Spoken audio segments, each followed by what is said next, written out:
সবে 10 দিন বিয়ে হয়েছে ইন্দ্রাশিস এবং প্রভাবতীর। আজ প্রভা প্রথমবার নিজের শ্বশুর ঘরে যেতে চলেছে। সকাল থেকেই শুরু হয়েছে তোড়জোড়। 10টা গরুর গাড়ি এ বাড়ি ও বাড়ি জিনিসপত্র নিয়ে যাতায়াত করে চলেছে। মেয়েকে রীতিমতো ভরিয়ে দিচ্ছেন জমিদার মশাই। গ্রামে এতদিনে হই হই শুরু হয়েছে। সকলের মুখে এক কথা, এত বড় বাড়ির মেয়ে শেষ অব্দি বিয়ে করলো কিনা এরকম বাড়িতে। প্রভাবতী দেবী আসলে জমিদার সুভাষচন্দ্র ঘোষ চৌধুরীর একমাত্র কন্যা। মায়ের মৃত্যুর পর বাবার আদরেই তার বড় হয়ে ওঠা। সকল পিতার মতোই মেয়েকে নিয়ে জমিদারের দীর্ঘদিনের ইচ্ছে ছিল তারই মতো বড় বাড়িতে মেয়ের বিবাহ দেওয়া। কিন্তু বাদ সাধল মেয়ের মন। রানাপুর গ্রামের পাঠশালার একজন সাধারণ শিক্ষককে পছন্দ হলো তার। প্রেম করে সবার বিরুদ্ধে গিয়ে তাকে বিবাহ করে প্রভা। বাবার মন রাখার জন্য সে কিছুদিন স্বামীকে নিয়ে রয়ে যায় জমিদার বাড়িতেই। কিন্তু আজ প্রভা জানায় যে সে নিজের শ্বশুর বাড়িতেই ফিরতে চায়। জমিদার মশাই অনেকবার নিষেধ করলে প্রভা জানায়, বাবা বাবা আমি চাই না আমার স্বামী ঘর জামাই হয়ে থাকুক। আমি যখন নিজের ইচ্ছে বিয়ে করেছি তখন এই প্রাসাদ ছেড়ে যদি আমায় কুটিরে যেতে হয় তাহলে আমি তাই যাব, কিন্তু আমার স্বামীর আদর্শে কোনরূপ কলঙ্ক আমি লাগতে দেব না। জমিদার নিজের মেয়ের প্রতি বিরক্ত হয়ে বলল, তাহলে আমার এত বড় জমিদারির কি হবে প্রভা? ভবিষ্যতের হাল তো তোমায় আর তোমার স্বামীকেই ধরতে হবে। এ কি বলছো বাবা? আমার আদর্শবান স্বামী যদি এই কাজ করে তাহলে সমাজে তার আর সম্মান থাকবে? একে তো সকলেই বলে যে ইন্দ্র মাস্টার নাকি আমায় জমিদারি লোভে বিয়ে করেছে। তার উপর সে জমিদারি সামলালে তো সবার কথাই সত্যি হয়ে যাবে। তুমি তো জানো বাবা, এই কথাগুলো শুনে মানুষটা কত দুঃখ পায়। তবু আমার কষ্টের কথা ভেবে সে কোনোদিনও এই বাড়ি ছেড়ে যাওয়ার নামটুকু পর্যন্ত করেনি। না না না, আমি তাকে আর কষ্ট পেতে দেব না। তোমার এই জমিদারি ছায়া আমি ওকে আর কোনোদিনও মারাতেও দেব না।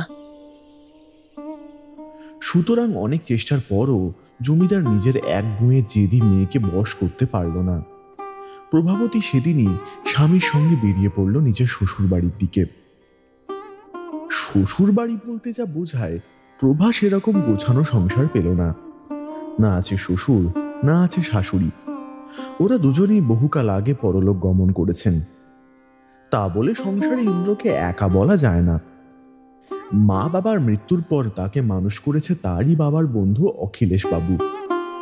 সেই তখন থেকেই অখিলেশ বাবু ও তার মেয়ে বর্ষা ইন্দ্র মাস্টারের বাড়িতেই আশ্রিত।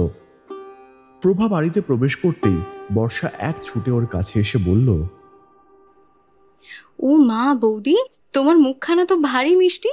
বিয়ের দিন তোমায় দেখেছিলাম বটে, কিন্তু তখন ভেবেছিলাম বিয়ের সাজেই বোধহয় তোমায় এত সুন্দর লাগছে, কিন্তু আজ এই সাদামাটা পোশাকেও তোমাকে তো একদম রানীর মতো লাগছে। প্রভা হেসে বলল, তুমি বর্ষা? তোমার কথা দাদার মুখে অনেক শুনেছি। তোমাকেও তো খুব সুন্দর দেখতে। দাওয়ায় বসে তামাক খেতে খেতে অখিলেশ বাবু গভীর স্বরে বলল, ওরে মুখ পুরি মেয়ে, দরজার সামনে দাদা বৌদিকে দাঁড় না করিয়ে রেখে বাড়ির ভিতরে নিয়ে আয়। বাবার কথা শুনে বর্ষা একবার জিভ কেটে বলল, এ বাবা, দেখেছো, সত্যি তো কি বোকা আমি। তুমি এসো এসো, ভেতরে এসো। প্রভা ও ইন্দ্র বাড়িতে প্রবেশ করল। অখিলেশ বাবুর কাছে এসে দুজনেই তার পায়ে হাত দিয়ে প্রণাম করল। অখিলেশ বাবু হেসে বিড়বিড় করে বললেন, সুখী হও মা, সুখী হও। বর্ষা প্রভাকে নিয়ে দোতলার ঘরে চলে এলো। সে খুব সুন্দর করে ফুল দিয়ে সাজিয়ে রেখেছে ঘরটাকে। সারা ঘর দিয়ে চন্দনের মিষ্টি সুবাস ভেসে আসছে। এবারে ঘরে প্রবেশ করলো ইন্দ্র। বর্ষা প্রভাকে খাটে বসিয়ে দিয়ে তাড়াতাড়ি ঘর থেকে বেরিয়ে গেল। ইন্দ্র দরজাটা বন্ধ করে দিয়ে ঘরের বাতি নিভিয়ে প্রভার পাশে এসে বসল। পূর্ণিমার চাঁদের আলো ঘরের ঘুলঘুলি দিয়ে খাটের উপরে এসে পড়েছে। সুন্দর জ্যোৎস্নার সঙ্গে সঙ্গে আদর মিশে গিয়ে রাতটা ক্রমেই মনোহর হয়ে উঠেছে সদ্য বিবাহিত এই স্বামী স্ত্রীর। আলতো হাসির সঙ্গে নুপুরের শব্দ, নতুন পরা শাঁখা পলার শব্দ, কিছুটা প্রেম, কিছুটা খুনসুটি তখনও চলছে ওদের মধ্যে।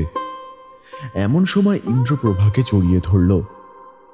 প্রভা ইন্দ্রর কাঁধে মাথাটা রেখে হঠাৎ দেখল তার স্বামীর পিছনে দাঁড়িয়ে ওদের দিকে রক্তাক্ত দৃষ্টি নিক্ষেপ করে তাকিয়ে রয়েছে একজন এলোকেশী জলসিক্ত নারী।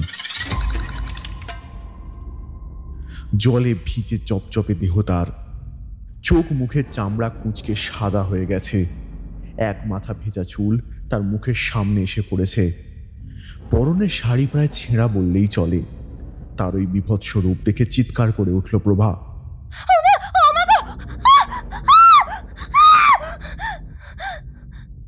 ইন্দ্র চমকে উঠে জিজ্ঞাসা করল, কি হয়েছে প্রভা? প্রভা বুকের কাছে নিজের শাড়ির আঁচলটা ঠিক করতে করতে বিক্ষিপ্ত স্বরে বলল, কেউ কেউ কেউ একজন দাঁড়িয়ে রয়েছে তোমার পিছনে। ইন্দ্র তাড়াতাড়ি পিছন ফিরে দেখল ঘরে কেউ নেই। ঘরের বাতি জ্বালিয়ে ইন্দ্র ঘর তন্ন তন্ন খুঁজেও কোনো তৃতীয় ব্যক্তির অস্তিত্ব পেল না। ঘর থেকে বারান্দায় বেরিয়ে একবার ভালো করে এদিক ওদিক দেখে হেসে বলল, তোমার ভ্রম হয়েছে প্রভা, বাইরে কেউ নেই। প্রভা খাট থেকে মাটিতে নামতে নামতে বলল, আমি নিজের চোখে দেখেছি তোমার পিছন দিকে একজন দাঁড়িয়ে রয়েছে, একটা মেয়ে, লম্বা চুল, বিভৎস মুখ, সারা শরীর থেকে জল গড়িয়ে পড়ছে, তার চোখ থেকে ঠিকরে বেরোচ্ছে রাগ। এই তো এই দিকেই মেয়েটা দাঁড়িয়েছিল। ইন্দ্রর হাত ধরে প্রভা ঘরের যে কোণটায় মেয়েটাকে দেখেছিল সেই কোণে নিয়ে গিয়ে দেখল সেই জায়গাটা জলে জল হয়ে রয়েছে। প্রভা ভয় ভয় বলল, এখানে এত জল এলো কি করে? ইন্দ্র দেখে বলল, আরে দেখতে পাচ্ছ না, এই পাশেই তো জলের কুঁজো রাখা আছে, হয়তো কলসি ফেটে গেছে আর চুঁইয়ে চুঁইয়ে জল এদিক ওদিক গড়াচ্ছে, দেখো। কিন্তু কলসির সামনে তো জল নেই। তাহলে আগের থেকেই হয়তো জল পড়েছিল, আমরা খেয়াল করিনি। তুমি হয়তো খেয়াল করনি, কিন্তু আমি এসে থেকেই এই জায়গাটা শুকনো দেখেছি। হঠাৎ করে এরকম ভিজে গেল কি করে? তোমার পিছনে যে মেয়েটাকে আমি দাঁড়িয়ে থাকতে দেখেছিলাম তাকেও আমার কেমন ভিজে ভিজে মনে হচ্ছিল। চুল থেকে মুখ থেকে টপ টপ করে জল ঝরে পড়ছিল। তোমার কি মাথা খারাপ হয়ে গেছে প্রভা? এই জন্যই তোমাকে বারে বারে বারণ করেছিলাম যে আমার বাড়িতে এসে থাকতে। এখানের পরিবেশ তোমার ভালো লাগবে না, এখন বুঝতে পারছো তো? বেকার বাহানা না দিয়েই বলোই না, এইরকম গরিবের খাটে তোমার শোয়ার অভ্যেস নেই। চলো আমরা আবার ফিরে যাই তোমার বাড়িতে। এই কথার পর প্রভা আর একটাও কথা বলল না, মনের ভয় চেপে রাখল। বুঝতে পারল এই ব্যাপারে কথা বললে ইন্দ্র ওকে জোর করে আবার জমিদার বাড়িতে ফিরিয়ে দিয়ে যাবে, নিজের আত্মসম্মান বিসর্জন দিয়ে। নতুন বিয়ের পর রাগ অভিমান চিরস্থায়ী হয় না। খুব সহজেই প্রভা ইন্দ্রর রাগ ভাঙিয়ে শুয়ে পড়ল, কিন্তু সারা রাত সে নিশ্চিন্তে ঘুমোতে পারল না। বারে বারে ঘরের সেই কোণায় চোখ চলে যাচ্ছিল প্রভার। সকালবেলা ঘুম থেকে ওঠার পরও প্রভার মনে হলো যে ও নিশ্চয়ই কোনো স্বপ্ন দেখছিল। বাস্তবে ভূত প্রেতের কোনো অস্তিত্ব নেই। বর্ষার সঙ্গে সে পুরো বাড়িটা ঘুরে ঘুরে দেখছিল। দোতলা বাড়ি, সব মিলিয়ে মোট 4টি ঘর রয়েছে এই বাড়িতে। একতলার 2টি ঘরের একটিতে থাকেন অখিলেশবাবু ও অন্যটিতে বর্ষা। দোতলার 2টি ঘরের একটিতে এখন ইন্দ্র থাকে, আর ওর পাশের ঘরটা এখন পড়ার ঘর হলেও আগে সেই ঘরে ইন্দ্রর মা বাবা থাকত। বাড়ির ছাদটা বিশেষ পছন্দ হলো প্রভার। এর থেকেও ঢের বেশি বড় ছাদে সে ছোট থেকে খেলে এসেছে, কিন্তু এই বাড়ির ছাদ আরো আকর্ষণীয় মনে হলো প্রভার, কারণ এই বাড়ির ছাদে রয়েছে রং বেরঙের ফুলের টব। প্রভা জিজ্ঞাসা করল, এই ফুলের বাগানটা কার? বর্ষা হেসে হেসে বলল, এই শখটা কিন্তু আমারই। দাদা মাঝে মধ্যে সুন্দর সুন্দর ফুলের বীজ আর সার এনে দেয়। বেশিরভাগ সময় আমার এই ছাদেই কাটে। ছাদে ঘুরতে ঘুরতেই প্রভা খেয়াল করলো এই বাড়ির পিছন দিকে একটা রাস্তা সোজা চলে গেছে এই গ্রামের প্রান্তের দিকের একটি জঙ্গলে। জঙ্গলটা একেবারেই গভীর নয়, খাপছাড়া খাপছাড়া গাছ, তার মধ্যে বেশিরভাগটাই মরা গাছ। জঙ্গলটা দেখলে বড় রুক্ষ মনে হয়। জঙ্গলের মধ্যে গাছ ছাড়া আরেকটি জায়গাতেও চোখ গেল প্রভার। দূরে দেখা যাচ্ছে একটা কুয়ো। এত দূর থেকে বোঝা যাচ্ছে কুয়োর অবস্থা বেশ জরাজীর্ণ। দৃশ্যটা বেশ ভালো লাগলো প্রভার। বর্ষাকে বলল, বর্ষা, এই দিকের এই জঙ্গলটা একদিন আমাকে নিয়ে চলো না। বর্ষা চমকে উঠে বলল, খবরদার বৌদি, ওইদিকে একদম যাবে না। ওই জঙ্গলে কেউ যায় না। এদিকে ওদিকে গর্ত আর খানাখন্দ ছাড়া কিচ্ছু নেই। এমনকি মাঝে মাঝে সাপও বেরোয়। সাপ? চোখ গোল গোল করে প্রশ্ন করল প্রভা। হ্যাঁ, সাপ, বিষাক্ত সাপ একেবারে। ওইদিকে একদম যেও না। এমনিতেও ওই জঙ্গলে দেখার মতো কিছুই নেই, শুধু একটা কুয়ো আছে। শুনেছি এক সময় নাকি এটা শ্মশান ছিল, তারপর এখানে মরা পোড়ানো বন্ধ হয়ে যায়। কবে যে এই স্থান জঙ্গলে পরিণত হলো সেটা জানাই যায় না। প্রভা কোনোদিনও অতিরিক্ত কৌতূহল দেখায়নি, তাই বর্ষার এই কথা শুনে বলল, বেশ, যাব না তাহলে। এখন আমি একটু ঘরে যাই, মাথাটা খুব ধরেছে। বিকেলবেলা স্কুল ছুটি হলে ইন্দ্র বাড়িতে এসে বর্ষাকে জিজ্ঞাসা করল, তোমার বৌদি কোথায়? বর্ষা জানালো, বৌদি তো ঘরে আছে, সেই সকাল থেকে ঘুমিয়ে আছে। বলল নাকি ওর মাথাটা ধরেছে। দুপুরে খাবার নিয়ে গেলাম, কিচ্ছুটি তো দাঁতে কাটলো না। ইন্দ্র একটা ওষুধ নিয়ে নিজের ঘরে প্রবেশ করে দেখল প্রভা জানালার সামনে বসে একটা মোটা বই কোলে নিয়ে পড়ছে।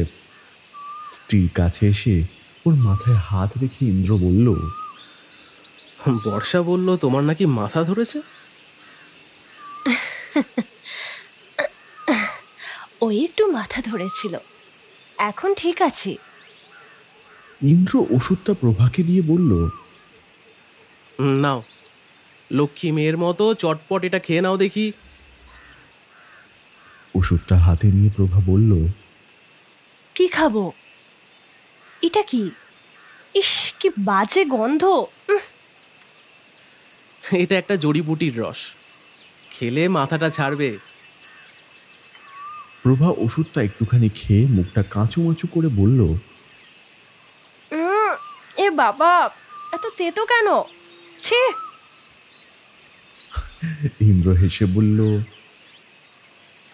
ওষুধ তো ওষুধের মতোই খেতে হয়। নাও, চটপট খেয়ে নাও। উফ, তুমি না, বাবার আদেশ অমান্য করে এত বড় হয়ে গেলাম, আর এখন স্বামীর আদেশ ফেলতে পারছি না। আচ্ছা বাবা, দাও। সামান্য মাথা ব্যথায় যে কি ওষুধ খায় জানি না। কিন্তু বিধিবাম, ওষুধ খাওয়ার পরও সুস্থ হলো না প্রভা। সন্ধ্যের পর থেকে ওর নামলো তীব্র জ্বর। জলপট্টি দিয়েও ওর জ্বর কিছুতেই নামলো না। বর্ষা আর ইন্দ্র সেবা করে চলেছে প্রভার। সাধারণ বাড়ির মেয়েকে বউ করে আনলে এত তাড়াতাড়ি হয়তো কেউ তার জন্য ডাক্তার ডেকে আনতো না, কিন্তু গরিব বাড়ির একমাত্র বউ যখন গ্রামের জমিদারের মেয়ে হয়, তখন তার খাতির তো করতেই হয় বই কি। তাই অখিলেশবাবুও সেই রাতেই ছুটল ডাক্তার ডাকতে। ডাক্তার এসে ওষুধ দিয়ে গেল, কিন্তু রোজ সেই ওষুধ খাওয়ার পরও টানা দুদিন জ্বর একটুও নামলো না প্রভার। জমিদার মশাই মেয়ের এই অবস্থার খবর পেয়ে মেয়েকে নিতে আসলেন, কিন্তু অত জ্বরের মধ্যেও মেয়ের সিদ্ধান্ত নড়চড় হলো না। বাধ্য হয়ে আরো বড় ডাক্তার আনা হলো শহর থেকে। তিনি এসে ওষুধ দিয়ে গেলেন।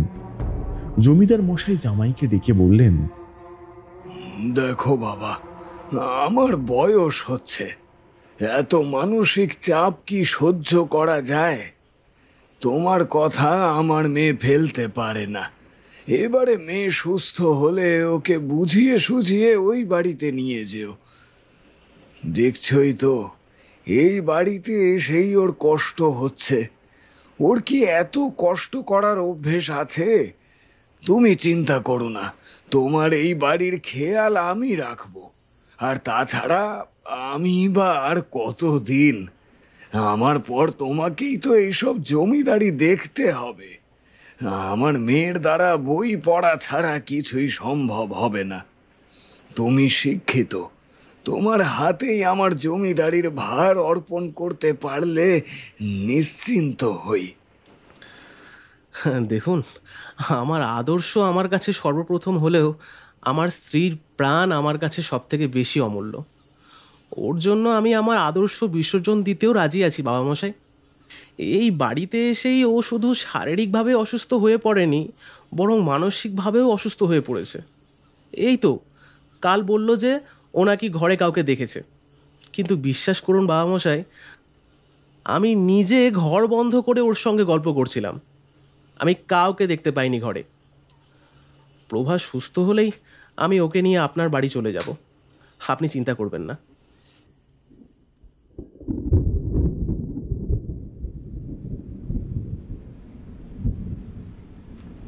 বৈশাখ মাসের এক রাতের কথা। কালবৈশাখী তখন আসেনি। সেই রাতেই বহমান ঠান্ডা হাওয়া প্রবেশ করল গ্রামে। কিছুক্ষণ মেঘের কুরকুরানির সঙ্গে শুরু হলো হালকা বৃষ্টিপাত। হয়তো শহরের ডাক্তারের কৃপায় কিছুদিনের মধ্যে সামান্য সুস্থ হয়েছিল প্রভা, কিন্তু এখনো ওর দুর্বলতা কাটেনি। তার মধ্যে ঠান্ডা হাওয়া লাগলে আর দেখতে হবে না। ইন্দ্র তাড়াতাড়ি দরজা জানলা বন্ধ করে দিল। কিছুক্ষণ আগেই প্রভা ওষুধ খেয়ে সবে ঘুমিয়েছে। এখন ইন্দ্র বাতি নিভিয়ে প্রভার পাশে শুয়ে পড়ল। মাঝরাতে কানে এলো কণ্ঠস্বর, একজন মেয়ের গলা। সে বলছে, চলে যা এখান থেকে, চলে যা বলছি, চলে যা এখান থেকে, চলে যা বলছি, চলে যা এখান থেকে, চলে যা বলছি। এক নাগাড়ে এই কথাটা কানে ভেসে এলো প্রভার। ঘুম চোখটা জোর করে খুলে প্রভা দেখল আজ তার ঘরটা সম্পূর্ণ অন্ধকার। চাঁদের আলো এখনো ঘরে প্রবেশ করেনি। ইন্দ্র অঘরে ঘুমোচ্ছে। বাতাসে ভেসে আসছে সেই ফিসফিসানির সুর। চলে যা এখান থেকে, চলে যা বলছি, চলে যা। ধীরে ধীরে সেই কথাগুলোর তীব্রতা বাড়তে লাগলো। সারা বাড়ি সেই কথার আঘাতে গম গম করে উঠছিল। এই আওয়াজে কারোর পক্ষে ঘুমিয়ে থাকা সম্ভব নয়। তাহলে ইন্দ্র কি করে ঘুমিয়ে যাচ্ছে? ও কি তাহলে আওয়াজ শুনতে পাচ্ছে না? শুধু কি প্রভার কানে এই স্বর আসছে? একবার কি ইন্দ্রকে ডেকে জিজ্ঞাসা করা ঠিক হবে? কিন্তু যদি এবারও ইন্দ্র প্রভাকে ভুল বোঝে, যদি ভাবে প্রভার এই বাড়িতে থাকতে অসুবিধা হচ্ছে বলেও বাহানা দিচ্ছে, স্বামীর অবিশ্বাস প্রভার পক্ষে সহ্য করা কঠিন হবে। জোরে জোরে নিঃশ্বাস নিয়ে নিজেকে শান্ত করতে লাগলো প্রভা। কিন্তু হঠাৎই সেই শব্দের সঙ্গে আরও কিছু শব্দ যোগ হলো। প্রভার ঘরের বাইরের লম্বা বারান্দায় কেউ যেন হেঁটে চলে বেড়াচ্ছে। যে হাঁটছে তার পায়ের শব্দ স্বাভাবিক নয়। মনে হচ্ছে কেউ যেন জলের উপর ছপছপ করে শব্দ তুলে হাঁটছে। প্রভা আস্তে আস্তে উঠে বসল। খাট থেকে নেমে পা টিপে টিপে দরজা খুলে বাইরে বেরোলো। প্রভা আশা করেছিল দরজা খুললেই ও বাইরের বারান্দায় কাউকে দেখতে পাবে, কিন্তু তা হলো না। অন্ধকার বারান্দায় শরীরই কোনো অস্তিত্ব নেই। পায়ের শব্দটাও হঠাৎ বন্ধ হয়ে গেল। তার সঙ্গে বন্ধ হলো সে ভয়ানক কণ্ঠস্বরের দ্বারা উচ্চারিত বাক্য।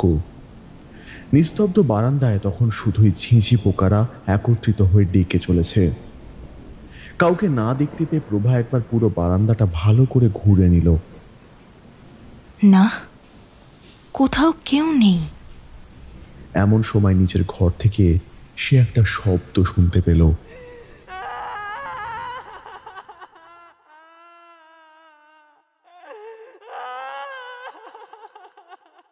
কান্নার শব্দ। গায়ে কাঁটা দিয়ে উঠল প্রভার। তারপরেই প্রভা স্পষ্ট শুনল কেউ যেন তার নাম ধরে এই একই কথা বলে যাচ্ছে।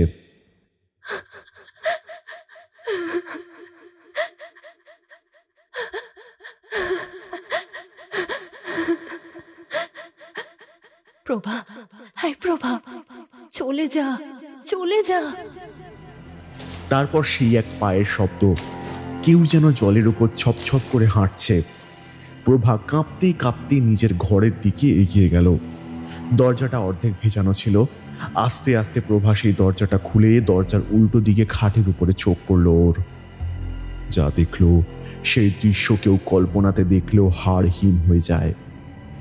খাটে শুয়ে রয়েছে ইন্দ্র, প্রায় তার বুকের উপর উবু হয়ে বসে তার মুখের দিকে তাকিয়ে রয়েছে সেই সিক্ত নারী মূর্তি। সেই দৃশ্য দেখে চিৎকার করে উঠল প্রভা। ভয়ানক মেয়েটি সঙ্গে সঙ্গে ওর দিকে তাকিয়ে সেই রকম ভয়ানক স্বরেই রীতিমতো ধমকে বলে উঠল, চলে যা। প্রভা দুপা পিছিয়ে এসে কাঁপতে কাঁপতে জিজ্ঞাসা করলো, কে তুমি? কি চাও তুমি আমার থেকে? ভয়ানক মূর্তিটা এক লাফে খাট থেকে নেমে কোনো সরীসৃপ প্রাণীর মতো বুকের উপর ভর দিয়ে প্রায় হামাগুড়ি কেটে প্রভার সামনে এসে এক নিঃশ্বাসে বলল, আমি পারুল।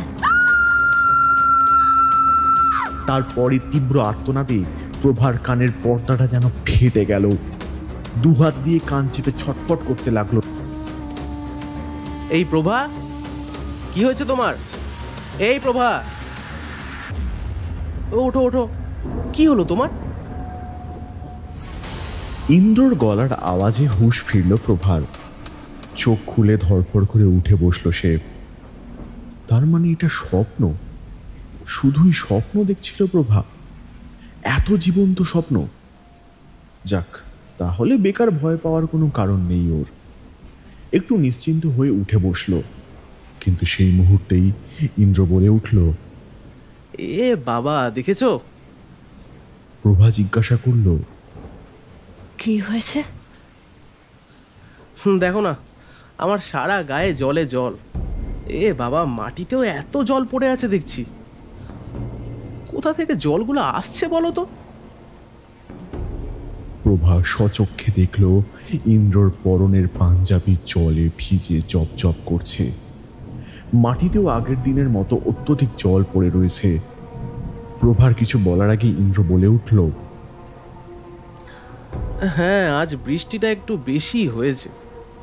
ওপরের ছাদ থেকে জল চুইয়ে চুইয়ে ঘরে পড়ছে। দেখি শীতকালে ছাদে ঢালাইয়ের ব্যবস্থা করব।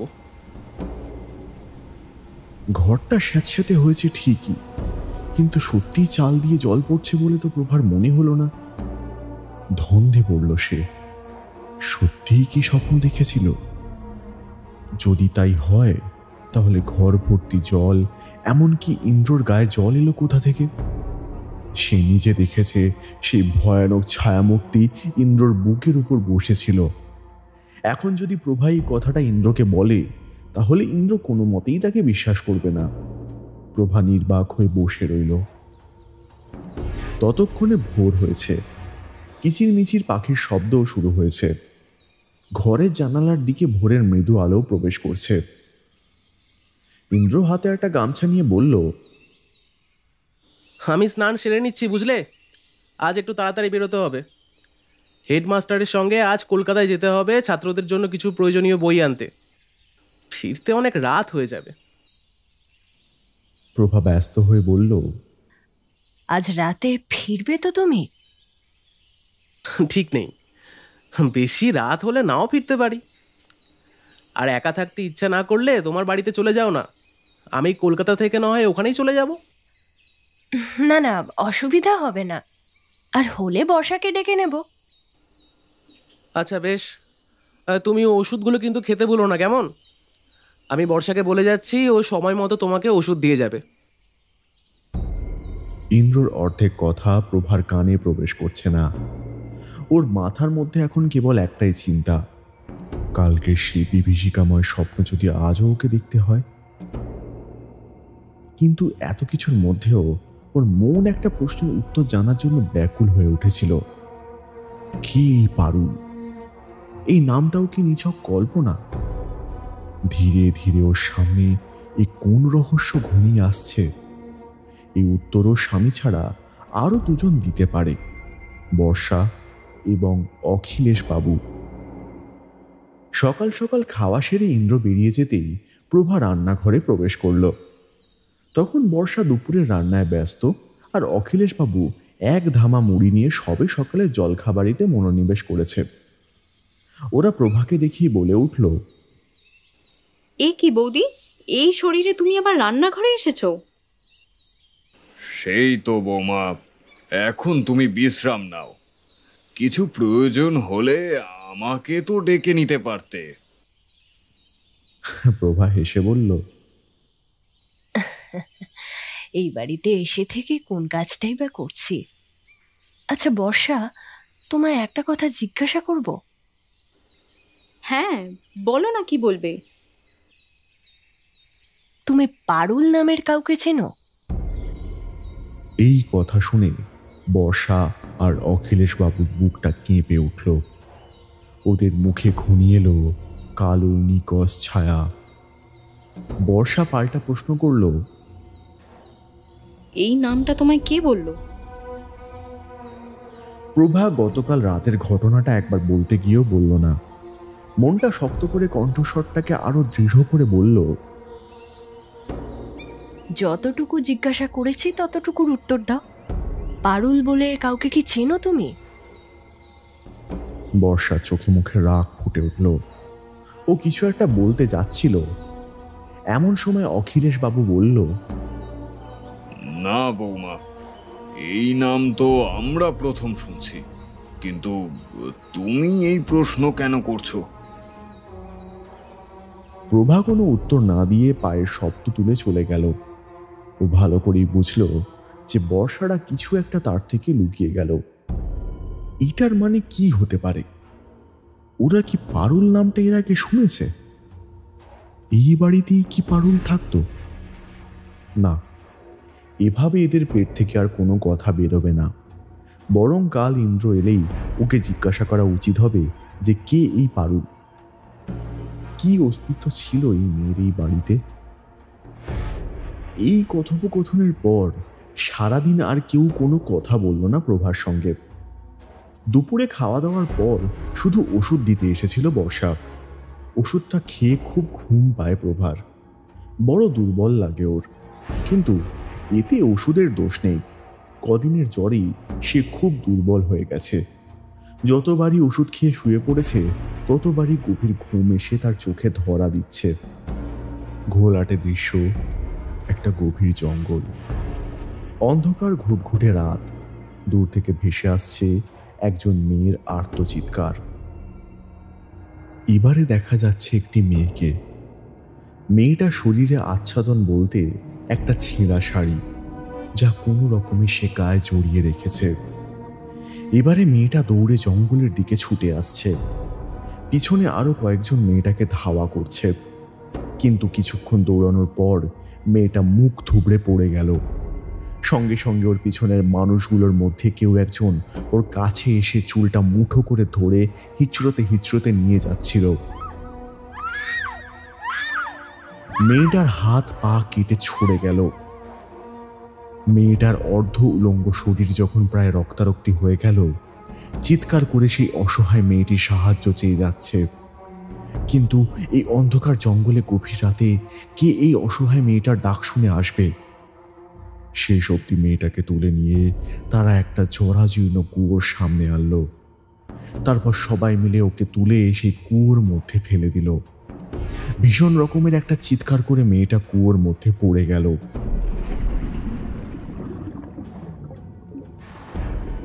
আস্তে আস্তে হাওয়ায় মিলিয়ে গেল সেই মেয়েটির মরণ আর্তনাদ। এই ভয়ানক স্বপ্ন দেখার পর রীতিমতো ঘাম দিয়ে জ্বর ছাড়ার অবস্থা হলো প্রভার। এসব কি দেখলো? সবই কি কল্পনা? এই বাড়িতে এসে থেকে যা যা ওর সঙ্গে হচ্ছে সবই কি ওর মনের ভুল? কিন্তু এরকম ভুল হওয়ার তো কোনো কারণ নেই। যে মেয়েটাকে ওর স্বপ্নে ওরকম ভাবে হত্যা করা হলো, সে মেয়েটার সঙ্গে বেশ মিল আছে এই মেয়েটার, যার উপস্থিতি প্রভা বারবার ওর ঘরে দেখেছে। মেয়েটার সেই কুয়োতে পড়ে মৃত্যু হয়েছে বলেই কি সবসময় ওকে ওরকমই সিক্ত দেখায়? এই সময় প্রভার আর একটা কথা মনে পড়ল। এই বাড়িতে আসার পর ও ছাদ থেকে একটা জঙ্গল দেখেছে। সেখানে একটা জরাজীর্ণ কুয়োর অবস্থানও রয়েছে। বর্ষাই তো বলেছিল ওদের বাড়ির পিছনের দিকে জঙ্গলে শুধু ওই কুয়োটি ছাড়া আর দেখার মতো কিছুই নেই। তাহলে কি ওর একবার সে কুয়োর সামনে যাওয়া উচিত? ছাদ থেকে দেখলে বোঝা যায় জঙ্গলটা খুব একটা গভীর নয়, সুতরাং সেইখানে হারিয়ে যাওয়ারও ভয় নেই। একবার সেখানে যাওয়াই যায়, কিন্তু কাউকে না জানিয়ে। প্রভা জানে যে এরা নিশ্চয়ই ওর থেকে কিছু লুকিয়ে যাচ্ছে। ওদের বললে ওরা কোনোদিনই ওকে ওখানে যেতে দেবে না। এখন ওর স্বামীও বাড়িতে নেই। নিজেকে বড়ই অসুরক্ষিত মনে হলো প্রভার। পা টিপে টিপে প্রভা নিচে নেমে এলো। একটা লণ্ঠন জ্বালিয়ে সবার দৃষ্টি এড়িয়ে বেরিয়ে পড়ল বাড়ি থেকে। প্রভার চোখে ঘোর মাখা। কেউ যেন ওকে এই জঙ্গলের দিকে টেনে নিয়ে যাচ্ছে। সন্ধ্যের পর এমনিও এখানে আসা বিপজ্জনক। চুরি ডাকাতি হলেও বাঁচানোর মতো কেউ নেই। তার উপর আবার আজ অমাবস্যা। ভয় করছিল প্রভার, কিন্তু ভয়কে নিজের মনের কোণে রেখে ও এগিয়ে যাচ্ছিল জঙ্গলের মধ্যে। ছাদ থেকে সেদিন পশ্চিম দিকেই দেখছিল সেই কুয়োর অবস্থান। শুকনো পাতা পায়ের নিচে খচমচ করে শব্দ তুলে প্রভা এগিয়ে চলল সেই দিকে। কিছুক্ষণ যাওয়ার পরই প্রভা নিজের সামনে দেখতে পেল একটা ভাঙা চোরা কুয়ো। এই কুয়োটাই ও স্বপ্নে দেখেছে। প্রভার হাত পা ঠান্ডা হয়ে গেল। একবার কুয়োর কাছে গিয়ে কুয়োর গভীরতা মাপার জন্য মাটি থেকে একটা বড় পাথর তুলে নিয়ে কুয়োর মধ্যে ফেলে দিল প্রভা। বেশ কিছুক্ষণ পর পাথরটা জলের মধ্যে পড়ে ছলাৎ করে সামান্য শব্দ হলো। বোঝা গেল কুয়োটা বেশ গভীর। আস্তে আস্তে সে কুয়োর সামনে একটু এগিয়ে পাঁচিলে হাত রেখে ঝুঁকে দেখল। এমন সময় কুয়োর ভিতর থেকে একটা মেয়েলি স্বর ভেসে এলো। চলে যা, চলে যা এই বাড়ি থেকে। ভয় ওর হাত থেকে লণ্ঠনটা মাটিতে পড়ে গেল। দুপা পিছিয়ে এলো প্রভা। এমন সময় একটা দড়ি সাপের মতো এঁকে বেঁকে কুয়োর দিকে এগিয়ে গেল। সেই দড়িটার অন্য প্রান্তে একটা মুখচে ধরা ভাঙা লোহার বালতি বাঁধা রয়েছে। প্রভার সামনে সেই বালতি সমেত দড়িটা কোনো অদৃশ্য শক্তির মাধ্যমে কোনো অদৃশ্য প্রাণী কুয়োর মধ্যে ফেলে দিল। এই আকস্মিক ঘটনার কোনো রূপ কল্পনাও করতে পারেনি প্রভা। মনে হচ্ছিল সেখান থেকে এক ছুটে পালিয়ে যাওয়ার কথা, কিন্তু সে পারল না। প্রভার পা মাটির সঙ্গে একেবারে কেউ যেন শক্ত করে ধরে রেখে দিয়েছে। অনিচ্ছা সত্ত্বেও ওর সামনে ঘটে যাওয়া ভয়ানক দৃশ্য ওকে দেখে যেতে হলো। বালতিটা কুয়োর মধ্যে পড়েই কিছুক্ষণ পর সেটা নিজে নিজেই আস্তে আস্তে উপরে উঠে আসছিল। দড়ি ধরে কেউ যেন সেই বালতি উপরে তুলে নিয়ে রাখলো কুয়োর পাঁচিলের উপর। প্রভা কোনো এক অমোঘ টানের বশবর্তী হয়ে এগিয়ে গেল কুয়োর দিকে। বালতিটার মধ্যে উঁকি মেরে দেখলো ওর মধ্যে রয়েছে একটা খাতা। প্রভা সেই খাতাটা হাতে নিয়ে নিতেই ওর শরীরে যেন আবার ষাঁড় ফিরে এলো। খাতাটা আঁচলের মধ্যে লুকিয়ে নিয়ে প্রভা এক ছুটে বাড়ি পৌঁছলো। ওর ভাগ্য ভালো যে ওর বাড়ি থেকে বেরোনো এবং বাড়ি থেকে প্রবেশ করার ব্যাপারটা কেউ লক্ষ্য করলো না। নিজের ঘরের দরজা বন্ধ করে প্রভা কিছুক্ষণ খাতাটা টেবিলের উপর রেখে সেটা সামনে বসে রইল। কুয়োর মধ্যে থেকে কিভাবে একটা খাতা একেবারে অক্ষত অবস্থায় ও পেয়েছে তার যথাযথ যুক্তি ওর মন ওকে দিতে পারল না। ঘরের দৌড় আটকে বাতি জ্বালিয়ে প্রভা বসে পড়ল সেই খাতাটা পড়তে। এমন সময় বর্ষা ওর দরজায় ধাক্কা দিয়ে জিজ্ঞাসা করলো, বৌদি, বলছি যে রাতের খাবারটা কি তোমায় এখন দিয়ে যাব? প্রভা চেঁচিয়ে উত্তর দিল, না না, আজ রাতে আমি আর খাবো না। আমার শরীরটা ভালো নেই, আমি শুয়ে পড়ছি। বর্ষা চলে গেল। প্রভা খাতাটা খুলল। খাতার প্রথম পাতায় জলজল করছে একটা নাম। সেই নাম প্রভা আগেও শুনেছে, পারুল। অর্থাৎ এই খাতার লিখিত কথাগুলোর বক্তা হলো পারুল। হাতের লেখাও বানান ভুল দেখলে বোঝা যায় মেয়েটা নেহাতি অশিক্ষিতা। তবুও লেখাটা পড়ে তার মনের ভাব বোঝা যায়। মনের অবস্থা বোঝানোর জন্য তো আর পুঁথিগত শিক্ষার প্রয়োজন হয় না। আমার নাম পারুল। আমি যে বাড়িতে জন্মেছি সেই বাড়িতে মেয়েদের নামই মেয়েদের একমাত্র পরিচয়, কোনো পদবি তাদের নেই। আমি জন্মেছি একটা কোঠা বাড়িতে। রানাপুর গ্রামের পাশেই আমাদের কোঠা বাড়ি। শুনেছি আমার মায়ের নাম রালী। আমি তাকে কখনো চোখেই দেখিনি। এইরকম মায়ের মুখদর্শন করতে না পারার দুঃখ আমার নেই। জন্মে থেকেই বড় অদ্ভুত লাগতো এই বাড়িটাকে। দিন রাত ভদ্রবেশী নোংরা লোকের আনাগোনায় দম আটকে আসতো আমার। যদিও ওদের নোংরা ব্যবসায় আমায় কোনোদিনও বসতে হয়নি। আমাদের কোঠার মাসি বলতো আমার মতো কুৎসিত মেয়েকে সহজে কোনো খদ্দের নিতেই চাইবে না। আমাদের কোঠায় তো কোনো আতিপাতি লোক আসতো না, আসতো সব অভিজাত বংশের লোকজন। অনেক সময় তো সুন্দরী মেয়েদের তারা নিজেদের বাগান বাড়িতেও তুলত। আমার বন্ধুরাও যে যার মতো একজন করে বাবু জুটিয়ে নিয়েছিল, কিন্তু সেই ভাগ্যই আমার হয়নি। আর তাতে আমি সুখীই ছিলাম। কিন্তু তাতেই বাকি, বেশ্যা বাড়িতে পেশায় বেশ্যা না হলেও বেশ্যা হিসেবেই পরিচয় দিতে হয়। সত্যি বলতে আমার কেউ ছিল না। এই আমার লেখার খাতাগুলোই ছিল আমার প্রকৃত সঙ্গী। তবে আদর যত্ন না পেলেও কারোর অত্যাচার কোনোদিনও সহ্য করতে হয়নি। এখানে সবাই দামি দামি শাড়ি, অত্যাধিক সোনার গয়না, ভেট বা উপহার পেত। এসবে আমারও অধিকার থাকতো। আমি পটের বিবি সেজে এসব দামি দামি জিনিস পরে ঘুরে বেড়াতাম। তবুও এখানে আমার ভালো লাগতো না। আমি মাঝে মধ্যেই কোঠা থেকে একটু দূরে মাধবী নদীর ঘাটে গিয়ে বসে থাকতাম। পরন্ত বেলা আমার বেশি প্রিয় ছিল।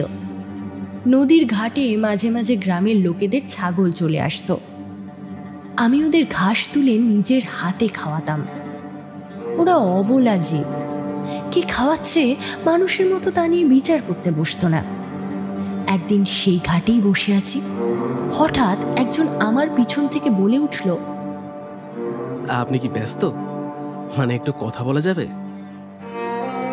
আমি চমকে পিছন ফিরে দেখলাম একজন সুদর্শন যুবক হাসি মুখে আমার দিকে তাকিয়ে রয়েছে। পরনে তার কমলা রঙের পাঞ্জাবি আর সাদা পাজামা। কাঁধ থেকে ঝুলে আছে একটা কালো কাপড়ের ব্যাগ, চোখে চশমা। লোকটা বলল, মাঝে মাঝে এখানে আপনাকে দেখি, রোজ মনে হয় এসে আলাপ করি, কিন্তু তারপর আর হয়ে ওঠে না। আপনি অমনভাবে চেয়ে রয়েছেন কেন? উত্তর দেবার ইচ্ছে না হলে দেবেন না, জোর তো আর করতে পারি না। আমি নিজেকে সামলে নিয়ে বললাম, না না, তা নয়। কেউ তো কোনোদিনও আপনি বলে সম্বোধন করেনি, তাই একটু চমকে গিয়েছিলাম।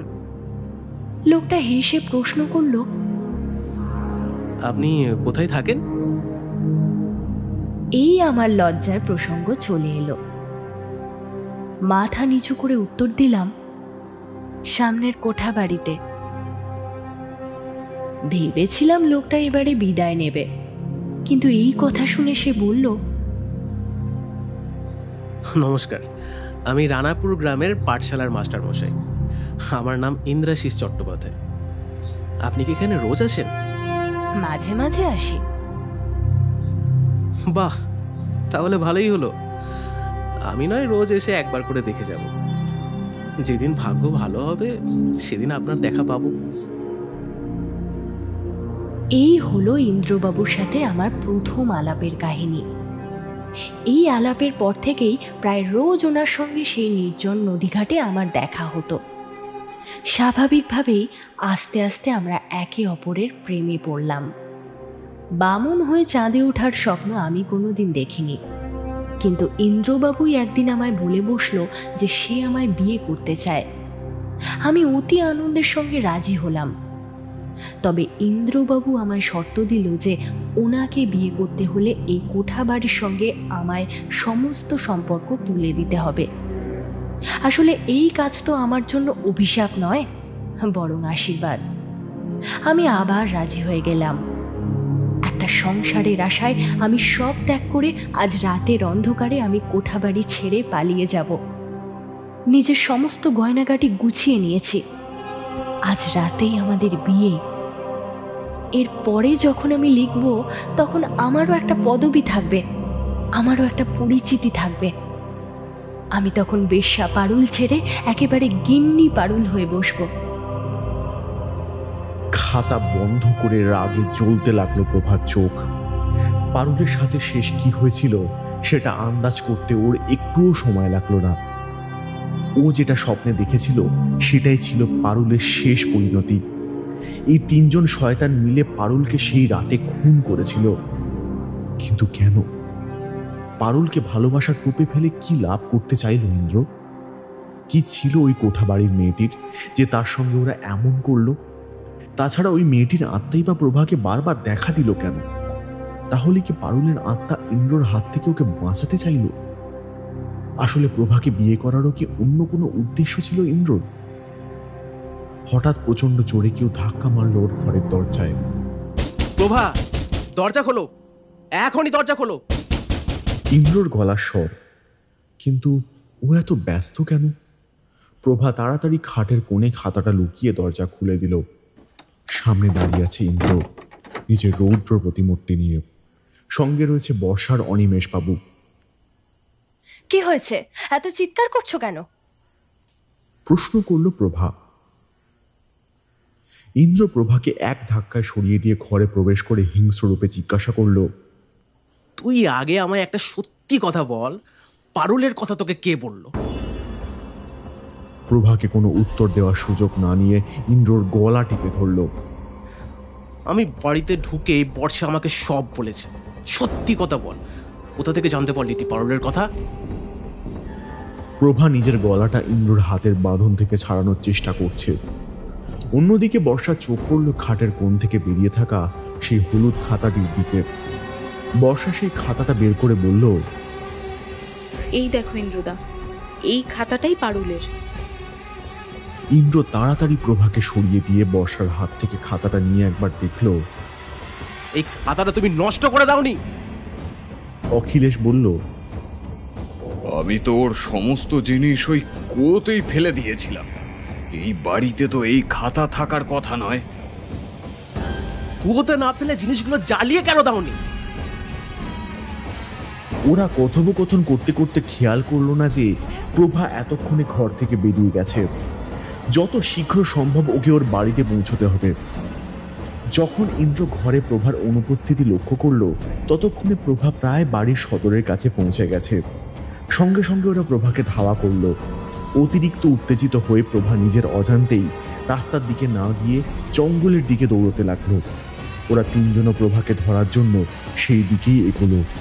কিছু দূর গিয়ে প্রভা হোঁচট খেয়ে পড়ল, কিন্তু উঠে দাঁড়িয়ে দৌড়ানোর আগেই প্রভা নিজের কাছে দেখল সেই তিনজন নর পিশাচকে। ইন্দ্র প্রভাকে বলল, পালিয়ে যাবি তাই না? তোকে পালাতে দেব তবে তো? তুই নিজেকে খুব চালাক মনে করিস তাই না? তোর থেকে তো পারুল ভালো ছিল। আমার এক কথায় নিজের বাড়ি থেকে পালিয়ে এসেছিল। যদিও ওই কুৎসিত মেয়েটাকে আমার ঘেন্না করত, কিন্তু কিছু করার নেই।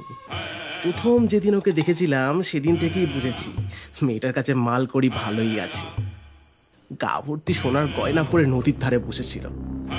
এইসব কোঠা বাড়িতে কত বড় বড় লোকেরা গিয়ে টাকা ওড়ায়, আমার আবার বরাবরই একটু টাকার লোভটা বেশি। এই সামান্য ছাত্র পড়িয়ার কটা টাকাই বা ঘরে আসে বল?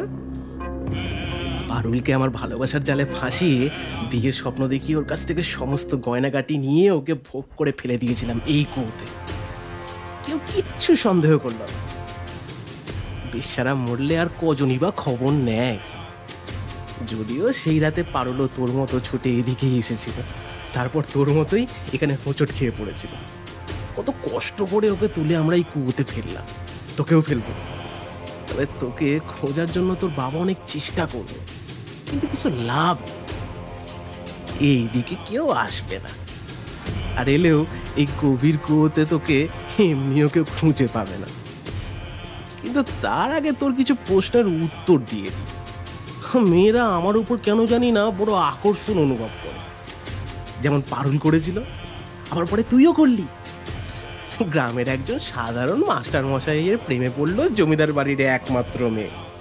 আমি তো হাতে চাঁদ পেয়ে গেলাম। ভাবলাম বিয়ে করে তোর বাড়িতেই বসে জমিয়ে খাবো, পয়সা উড়বো, আর বাইজি বাড়িতে গিয়ে চুপি চুপি রক্ষিতা রাখবো। কিন্তু না, আমার সেই স্বপ্ন আর পুরো হলো কই। সারাদিন আদর্শ আদর্শ করে নাটক মেরে গেল। এই কেন রে, তোকে কি আমি কোনো আদর্শের কথা বলেছি কোনোদিন? বেশ কয়েকদিন আরামে কাটানোর পর তোর চক্করে আমায়ও ফিরতে হলো। ভাবলাম তুই যদি এখানে এসে অসুস্থ হয়ে পড়িস তাহলে তোর বাবা তোকে ঠিক নিজের বাড়িতে নিয়ে যাবে। তাই এই বাড়িতে এসে থেকেই তোকে একটু একটু করে বিষ খাইয়ে দিচ্ছিলাম, যাতে তুই অসুস্থ হয়ে পড়িস আর তোকে নিয়ে আমায় যেতে হয় তোর বাড়িতে। সব কিছু সহজভাবে চলছিল। হয়তো কয়েকদিন পর তোর বাড়িতে বসে জমিদারি আমার হাতের মুঠোয় করে নিতাম, কিন্তু হঠাৎ করে তুই পারুলকে কোথা থেকে খুঁজে পেলি জানি না। যাক, আর তো কিছু করার নেই। তুই মরার পর যদি একটু তোর বাবা করুণা করে আমায় জমিদারি দেন তো ভালো, আর তা না হলে তোর বাবার কাছে কিছুদিন আশ্রয় চেয়ে ওকেও বিষ খাইয়ে মারব। তারপর জমিদারির সত্তা আর মালিকানা সব আমার। ভালোই করেছিস, রাস্তার দিকে না গিয়ে এই জঙ্গলে চলে এসেছিস। এখানে তোকে মেরে ঘুম করতেও আমার সুবিধা হবে। ইন্দ্র আর অখিলেশ হাসতে হাসতে এগিয়ে গেল প্রভার কাছে। প্রভার উঠে দাঁড়ানোরও ক্ষমতা নেই, কোথায় বা যাবে ও এই জঙ্গলের মধ্যে। এমন সময় হঠাৎ বর্ষা চিৎকার করে উঠল। বাকিরা ওর দিকে তাকিয়ে দেখল বর্ষার মাথাটা যেন আস্তে আস্তে নিচে থেকে ডান দিকে ঘুরে যাচ্ছে। বর্ষা কাঁদতে কাঁদতে বলল, আমার মাথাটা নিজে নিজে ঘুরে যাচ্ছে, বাঁচাও আমায়, বাঁচাও, আমার ব্যথা লাগছে, আমাকে বাঁচাও।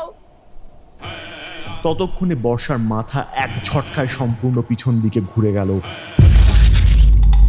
ঘাড় মুটকে বর্ষা মাটিতে পড়ে গেল। ইন্দ্র নিজের জায়গা থেকে এক পাও নড়তে পারল না, ভয়ে ঠকঠক করে কাঁপতে লাগলো। এবার অখিলেশ কোনো এক টানে সম্মোহিত হয়ে এগিয়ে গেল কুয়োর দিকে। নিজে নিজেই উঠে দাঁড়ালো কুয়োর পাঁচিলে। ইন্দ্র চিৎকার করে বলল, এ কি করছো কাকা? নেমে এসো, নেমে এসো বলছি। কিন্তু অখিলেশ কোনো দিকে না তাকিয়ে এক লাফে কুয়োর মধ্যে পড়ে গেল। না কোনো চিৎকার কানে এলো, আর না কোনো উত্তেজনা চোখে ধরা পড়ল।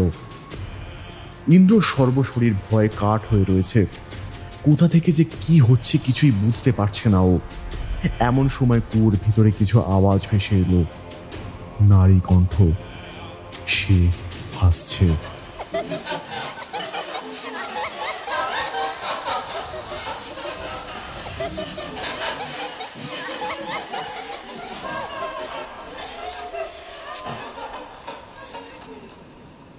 খিলখিল করে হাসছে।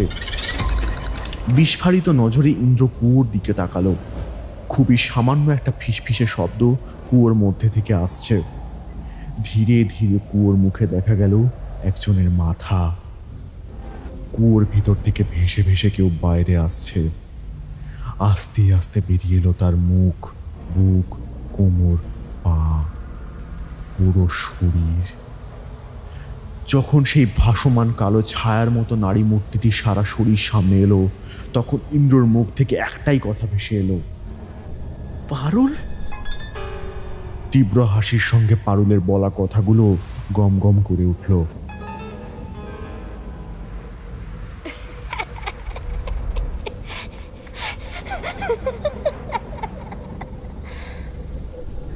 কিরে, অবাক হচ্ছিস বুঝি? কি ভেবেছিলি পারুল তোকে ছেড়ে দেবে? আমার মতো আরো একটা মেয়ের জীবন নষ্ট করবি আর পারুল সেটা হতে দেবে? আমায় ঠকিয়ে তোর স্বাদ মেটেনি? তোকে অনেক দিন ধরে মারবো বলে অপেক্ষা করেছিলাম, কিন্তু ঠিক দিনটা আজ এসেছে। আজ অমাবস্যা। এইরকম অমাবস্যার রাতে তোদের তিনজনকে একসাথে এই জায়গায় না পেলে আমার প্রতিশোধ নেওয়া সম্ভব হতো না। মনে আছে?